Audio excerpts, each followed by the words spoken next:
अस्सलाम वालेकुम जी। उम्मीद करता हूँ सब खैर खैरियत से होंगे जी, सब ठीक ठाक होंगे जी।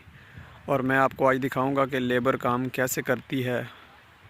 और आलू की चुगाई हो रही है हमारे, और वो भी मैं आपको दिखाता हूँ।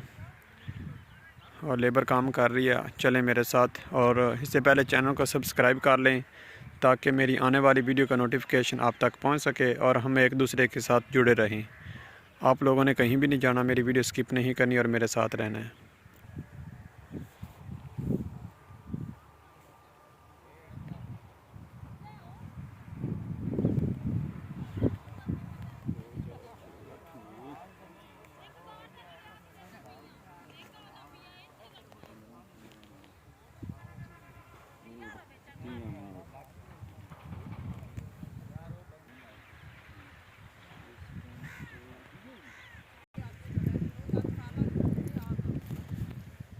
मुंडिया तेरी रीस न कोई,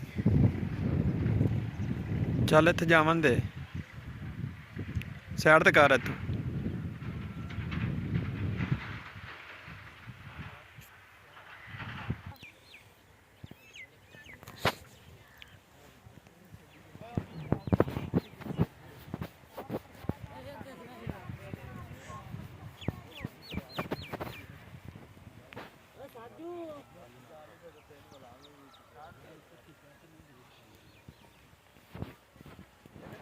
एक जना ही पवा लेता है।